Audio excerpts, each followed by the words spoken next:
Hello, everyone. Parisa Bania here. Thank you for joining me on the latest session episode of Badass Bytes. I have been so excited to have this conversation with Vlad, and I won't give too much away. I'm going to let himself speak himself into the world. I'm particularly excited to be talking to Vlad today about intuition because I think it is one of the most important traits of the 14 traits I've highlighted that modern badasses have. Before I get too much into that, let me share with everyone a little bit about why I love modern badasses as much as I do. Badasses are leaders who go 80 miles an hour in a 45-mile-an-hour zone. These are change agents. These are pattern interrupters. These are disruptors, not for disruption's sake, not because they're bored, not because they don't have anything better to do. It's because they see some really interesting, magical things on the other side of that movement. They see some really magical things out of that vision that they have so clearly in the mind's eye that they feel called upon and compelled to bring into life. They are fascinating people. They are complex people. They are creative people. Sometimes they may be people who drive you nuts. Vlad is not one of those people, but they may be one of those people who drive you nuts. And yet at the same time, you can't help but be in awe about what they create, what they manifest, and what gets them so excited.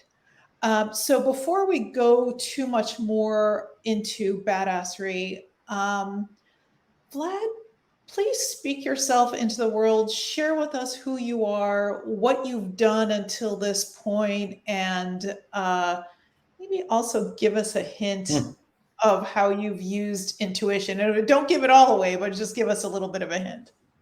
Yeah, and thanks for having me on today. Hi, everyone. I'm Vlad Moldavskiy. I'm the head of B2B Marketing at Clearcover. It's a insurtech firm based in Chicago, Illinois, focused on auto insurance. Kind of going back to my story, and I don't, Parisa, feel free to stop me if I get too in the weeds. I have a tendency to do that. But my background is I'm actually Ukrainian, born refugee. I moved actually tomorrow. It's 28 years since my family moved to the U.S. From Kharkov, and I grew up. I spent about a year in Detroit. Um, and then most of my life I spent in Chicagoland, from city to the suburbs. Went to Stevenson High School, and when I was graduating high school, I was actually never the I was not the best child. Let's just say I caused a lot of ruckuses at home, but I come from family that really just was able to like build the American dream, and then really like pretty much gave me anything I wanted. And then 0809 hit, and just different perspectives started to come into my life. And at the time I was deciding where to go to undergrad. And I always kind of had a vision that I would go to like a Big Ten school and do the fraternity life. But at the time, felt like it was a lot more feasible to go to school in Chicago. So I went to DePaul University. One of the reasons why I chose it was because it was close to home, and also it was in a big metropolitan city. And I love a good ruckus too, Zoe. And I decided to stay kind of closer to home, and then be in the city where I could start like networking with people and doing different things that can kind of like help support myself financially and like put myself through school. And then my last 2 years of undergrad, I was studying finance. I went to go work I spent some time working for Hyatt Hotels Corporation as like a financial analyst. And then I did some interning for a company called Sidley Austin, which is a corporate law firm in accounting. And when I graduated undergrad, I actually was kind of deciding what path to take. And at the time, I had met an individual. Hopefully, he's watching, but if he's not, it's okay. His name's Adam Friedman, Mm-hmm. and he was starting a digital marketing company.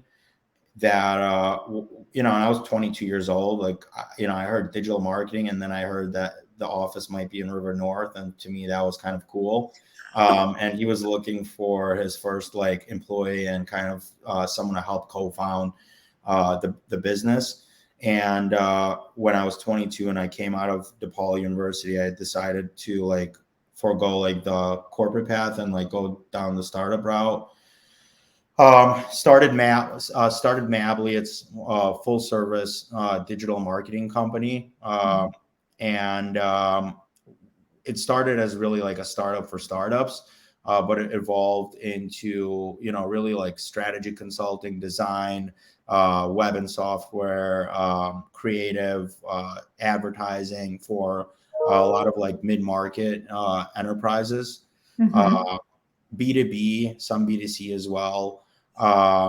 And that was a really fun period in my life because I was like really young, but I was like making a ton of mistakes as the company was growing. And I did that from like 2013. My partners and we all got, tons of media recognition and, awards and things like that. It was just like a good experience and fun time, and got to work with a lot of different businesses, learn a lot of different business models and how we can kind of solve problems. And then in 2018, I kind of started to like burn out, and I slowly started to like lose like the passion of like the day-to-day grind of consulting, and felt like, Mably was in a really good place at that time. We had just opened our second office in Kharkov, Ukraine. And we had just gotten a new office in Chicago and some good new leaders for the business. And at that time, one of the things that I felt like I was missing was working for like a larger business. All right. And like really understanding like what happens on the inside of like a large enterprise with multi business units, leaders,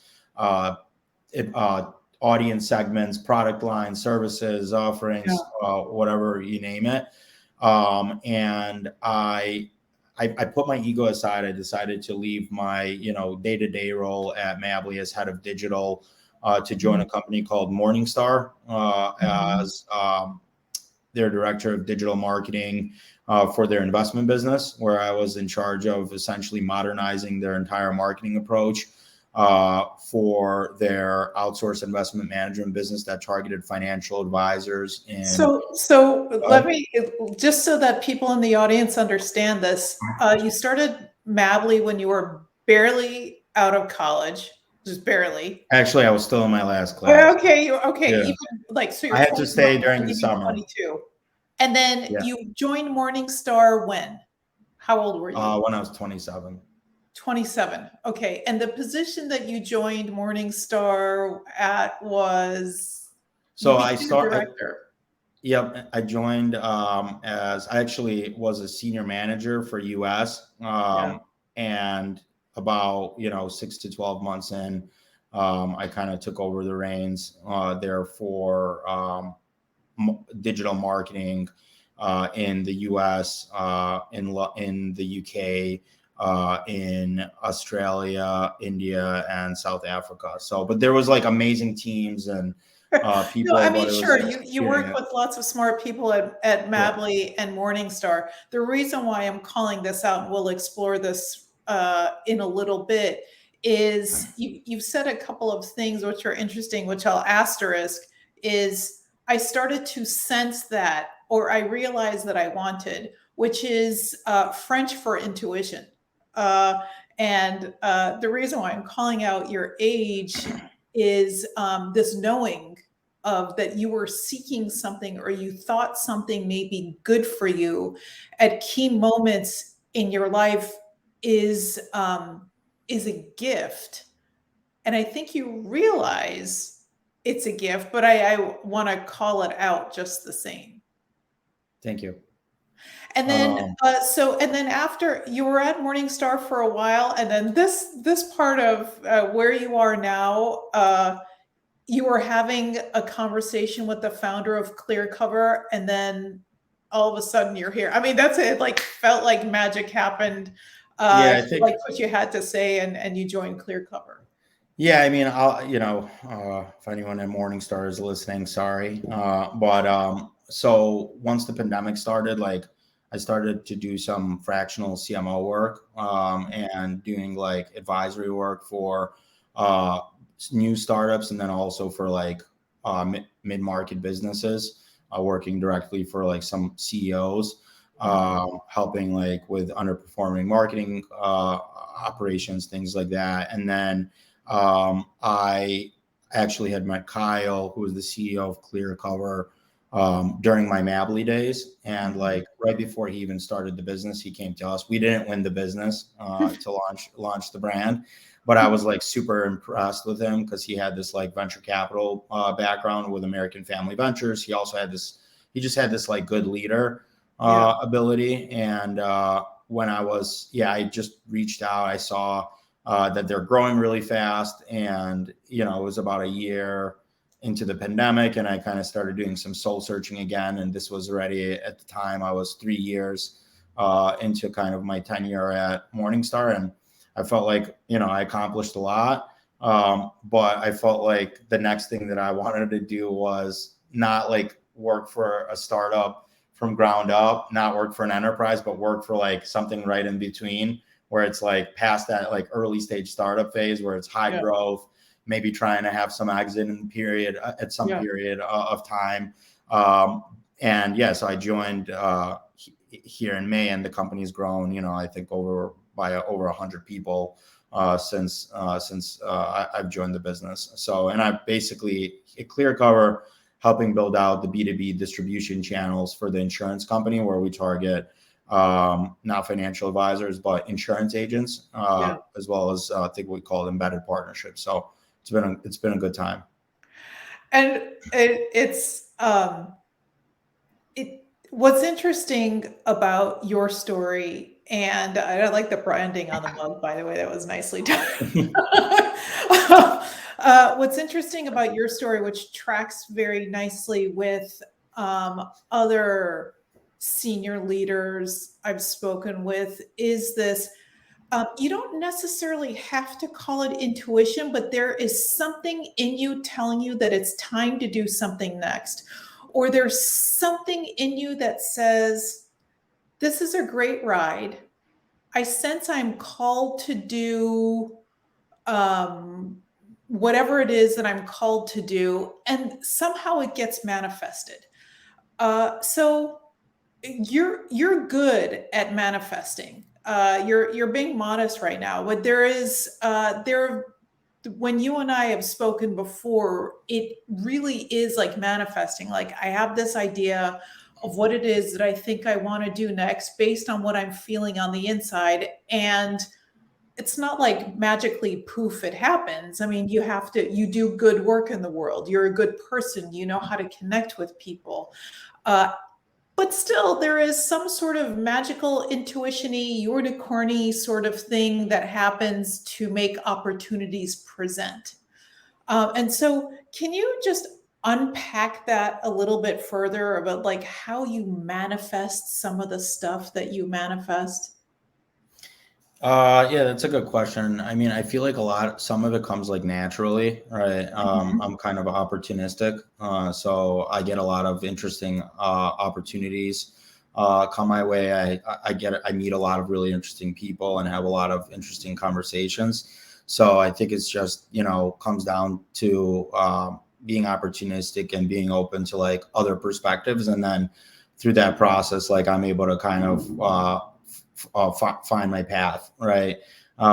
So it's the same thing, like what I'm saying, like when when the pandemic started and I was spending a lot more time at home, I decided I want to do some more like advisory work, right? And just through that process, like I realized that it was the thing that I really liked doing was not just being like very focused on like a specialty of, digital marketing, but I was doing more like high level, marketing strategy work. And I was enjoying it, and I was finding myself to be more or less, successful, and keeping, some of my relationships really happy, and developing kind of the skill set that I need to go and, take the next step and be like not director of digital, but actually be responsible for, an entire marketing, process or org.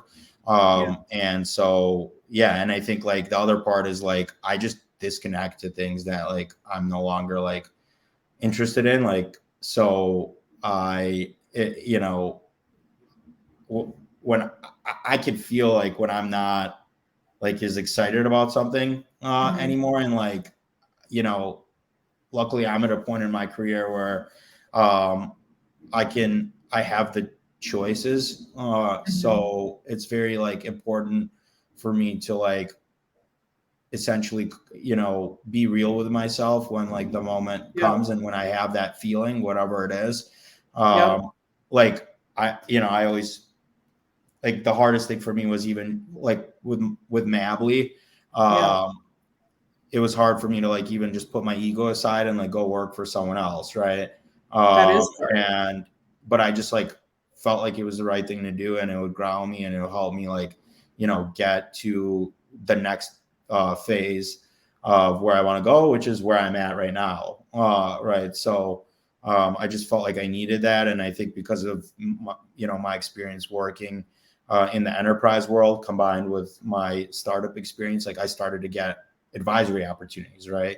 DePaul University started to take interest, where I was, alma mater, and now on the board there. So it just, I don't know if that answers your question or not. It does. And I want to unpack something really interesting that you said is, sure, you're opportunistic and you lean into the things that feel right for you. But in order for you to be really good at leaning into the things that feel right for you, you also know the things that you are going to be running very fast away from. So it's great to have incoming opportunities, separating the wheat from the chaff, setting aside the stuff that just is not your cup of tea is also a function of intuition. Because there are times where you don't know all that much about something and you're like, I'm all in 100%, sign me up, all the things. And then there are things that as soon as you hear about it, you are a gracious no. So talk to me about how you know to filter for what you're not a no for, because that's one of the hardest things for a leader to learn. I mean, I think that's a good question. I think definitely people, number one.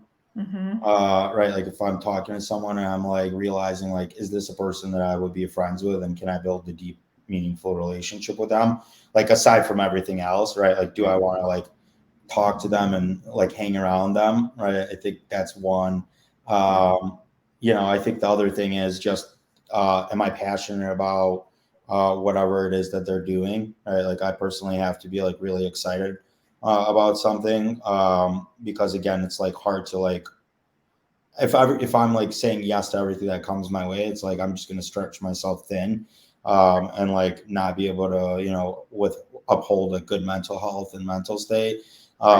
So I think like that's number two. And then I think the other part is, do I agree with like strategy, like the business overall? Like sometimes like I've been in conversations where I'm like, wow, I really like this person. I really love this business, but like I just can't get on board, with the strategy, right? Or and I don't think I'm going to be able to do anything to change their mind, right? So I think those are just a couple of things that I would say, but definitely by far, like the number one thing is like, I mean, all the advisory work that I have done in the past, I've never signed a contract, right? And like I don't, and you know, maybe one day it'll be the right thing to do, but like I just a very like relationship driven, and I want to the people that like I surround myself with and engage myself with, like professionally, personally, just uh, it's the most important thing, right? And then that's the only way that I've been able to grow my career like early or early on. That's interesting that you don't sign a contract. So and I understand it's relationship driven, and something is energetically telling you. I'm not trying to lead the witness here. If that's not the case, it's not the case. But something is also energetically telling you, other than the whatever it is that you see on paper, that you are a yes for some things and no for another. So you said something interesting. Would I hang out with this person as a general matter? So energetically, do I like this person? Energetically, does this person feel like my person?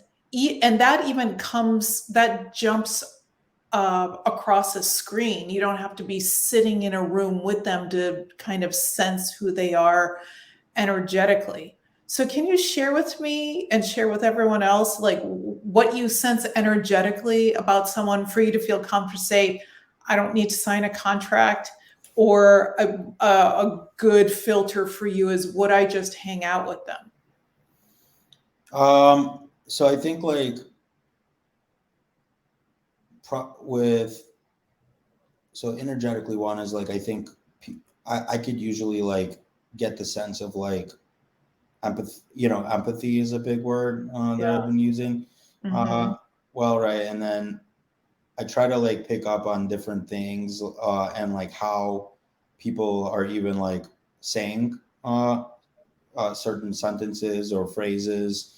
Like it's something I've even done in the past, like should, could, would, like these are like negative words, right? Huh. It's kind of like below the line, right? Like it's next time, right? Next time we'll take this approach. So there's like different things that I could like pick up from behavioral that I've just learned like making my own mistakes, and I'm like now super conscious of it. The other thing is like the whole result or the whole like no contract thing is like I, I will usually not. So and now if we're talking just like the advisory stuff, like Sure, that's sure. what I'm Yeah, yeah. usually like. If I don't think I could deliver results, I won't do it. Right. So that's like the thing I used to make mistake I used to make early on my career, which is like it was the first business that we were starting. Like everyone makes mistakes. Like I make Sure. mistakes every single day now. Hopefully less like in magnitude, but who knows? Um, but I think it's like that's the other thing is like how quickly, like how from like an energy or like what are their expectations, right? And I Yeah. think like trying to understand like what are their expectations uh, from me or from whoever, from their team, from their partners, and I could generally get a sense like when expectations are too high, and I will try to set expectations to the best of my ability, which helps me, maintain positive relationships, right? Like I'm Yeah. very as open and honest as I possibly can be. Like again, do I make mistakes? Yeah, yes. Like, but I try to do everything that I possibly can to not overpromise things, but kind of maintain a good level, level headed, and then not jump into things that I don't feel comfortable doing just because I want to make a quick dollar or two, right? I think it's like it really comes down to like, do I feel like I can deliver value? Do I feel like I could work with them? And um, you know, even just like hearing about, I was just out with one of my clients who's actually became a really good friend of mine over the last year. Like we actually talk more as friends now than as clients, and it just started like when we started to do like some work together. At the beginning of it all, like we had several conversations, like I called personal friends that had have been connected with him to like learn about their experience, and then most importantly, I also set expectations that, if we're going to do this, like I would just really appreciate, at least X amount of period of commitment from you. And it's always like been a handshake, believe it or not, like not even not one scope of work. And it's just always a conversation, super fluid relationships that I have. So, and that is energetically where the magic of energy and intuition lives, that it doesn't even occur to you to, it's not that you don't know how to formalize an agreement, but for you, it is not aligned with who you are and how you like to be in the world with people. And that has precisely been your magic in terms of how it is that you've manifested everything that you have to this point. I mean, it sounds like I'm obsessed with your age. I'm not, but share with everyone how old you are now. I'm 31. Okay, you're 31 and you're the head of B2B marketing at Clearcover. A lot of that is natural talent. God bless you for it. And a lot of it is because you have consulted very strongly with your inner knowing of, what am I ready for next? What do I want to bring more of into my life? What would not serve me? Who are the types of people I would like to connect with? And who are the types of people that I would have to be very far away from? And how true is any of that? Yeah, I mean, I think you kind of hit it spot on. Just right now, be nice to people, follow your heart, do what you love. I think that's kind of just the mentality that I have nowadays. So, and I always try and will always try to be the stupidest person in the room, and just surround myself with much better people, much better teammates. A lot of this is, I couldn't do any of this. Like I couldn't have any of the accomplishments that I had if it wasn't for the people that I've surrounded myself with, from teams to mentors to champions. So yeah, it's just big thank you to them. I love it. Vlad, this has been such a wonderful conversation. I really appreciate your time. If folks want to contact Vlad directly, you can email him there. He's also on LinkedIn if you want to connect with him there. I also wanted to share with everyone that I am launching a group on June 7th called Inconceivable Influence. It's for the badasses in our lives. So you can find out a little bit more about Inconceivable Influence there, or drop me an email, all the things. Vlad, you're amazing. You and I are hoping for better days generally, particularly for those in Ukraine. Wishing you a wonderful, wonderful rest of the day. And thank you so much for joining me today. Thank you. And if I could just say one thing, Yeah. like, please, reach out to me, and I'll reshare this video.